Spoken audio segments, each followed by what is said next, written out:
जय हिंद। जब से जम्मू में रोहिंग्याज को डिटेंशन सेंटर भेजने का काम शुरू हुआ है, जो अब तक 150 भेजे जा चुके हैं, उसके बाद सेकुलर, लिबरल और जिहादी ग्रुप का जो अलायंस है वो पूरी तरह से विधवा विलाप कर रहा है। इसमें एक बड़ा नाम आता है फारूक अब्दुल्ला का, जिनके ऊपर खैर आगे आते हैं। उससे पहले जो ये रोहिंग्याज है, क्या ये वाकई शरणार्थी है?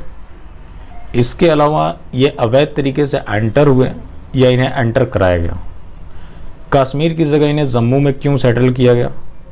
ये बड़े सवाल है।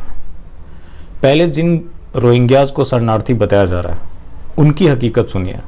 अमन शांति के साथ रहते आए हैं, हमें बदनाम नहीं किया जाए। हम अमन पसंद इंसाफ कौम है, हमें तहफ़्फ़ुज़ फराहम किया जाए। और अगर ऐसा नहीं हुआ तो याद करें हमारे हिंदू भाई कि इनकी सिर्फ तारीख में नाम रह जाएगा और नक्शे पे, जमीन पे कहीं ये देश दुनिया नहीं दिखेगा। इसलिए ये हिंदुओं को धमका रहे हैं और इन्हें शरणार्थी बताया जा रहा है और इनके मानवाधिकार की बात की जा रही है। जरा सोचिए, आपकी 57 इस्लामिक कंट्रीज़ हैं, उसके बावजूद भी ये शरणार्थी क्यों बने हुए हैं? और ये जब भी शरण लेना होता है तो नॉन इस्लामिक कंट्रीज़ में ही क्यों जाते हैं? इस्लामिक कंट्रीज़ क्यों नहीं मूव करते और वो इन्हें क्यों नहीं एक्सेप्ट करते? इनका मकसद सिर्फ और सिर्फ यही है, तुम मुझे शरण दो, मैं तुम्हें अर्थी दूंगा। यूरोपियन कंट्रीज़ अभी झेल रहे हैं और ये लोग इस तरह की विशाली सोच रखते हैं। अब सवाल ये है कि ये लोग आए कैसे? जितने इलीगल इमिग्रेंट्स होते हैं उनको एंटर कराने में कहीं ना कहीं बीएसएफ का हाथ होता है।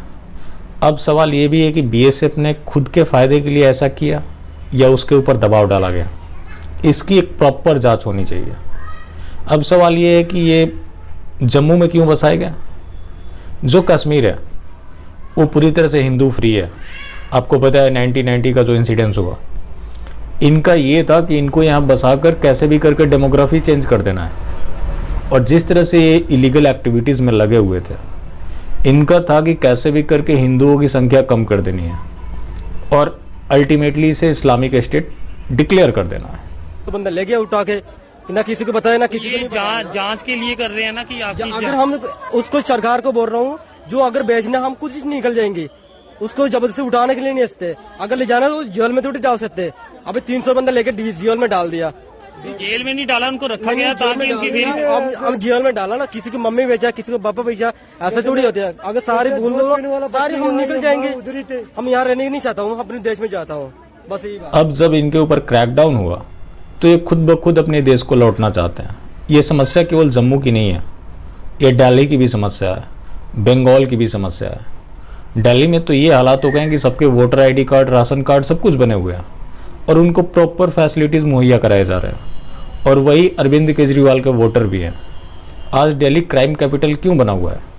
90% मामलों में वो इन्वॉल्व मिलेंगे, क्योंकि वो किसी ऑर्गेनाइज सेक्टर में जॉब तो कर नहीं सकते और उनको भगाया भी इसी वजह से गया था। जो आज यहाँ कर रहे हैं, यही करने की कोशिश कर रहे थे। लेकिन अफसोस कि बाकी धर्मों में सिर्फ धर्म के लोग होते हैं, लेकिन हिंदुओं में सेकुलर, लिबरल और तमाम तरह के हिंदू पाए जाते हैं, जिसका परिणाम ये देश सदियों से चुकाता आ रहा है। अब बात फारूक अब्दुल्ला को लेकर, जो यहाँ मानवता की दुहाई दे रहा है कि भारत सरकार ने जो रिफ्यूजी चार्टर पे साइन किया है यूएन में, उसका उसे सम्मान करना चाहिए और उसका सम्मान करते हुए, मानवता दिखाते हुए इन्हें देश की नागरिकता दे देनी चाहिए। यही फारूक अब्दुल्ला, जब देश के बाकी हिस्से के लोग अगर कश्मीर जाना चाहें, वहाँ की डोमिसाइल लेना चाहें, तो वहाँ इनको समस्या हो जाती है। लेकिन जो ये दूसरे देश के हैं, उसके लिए ये मानवता की बात कर रहे हैं। और ये तो फारूक अब्दुल्ला हैं, इनको ज़्यादा समस्या है जब, तो पाकिस्तान जिंदाबाद के नारे लगाते रहे। इनको निकल भी जाना चाहिए, क्योंकि ऐसे फैसले और भी होंगे और इसके लिए उन्हें प्रॉपर तैयार रहना चाहिए। बाकी फिर मिलते हैं। जय हिंद।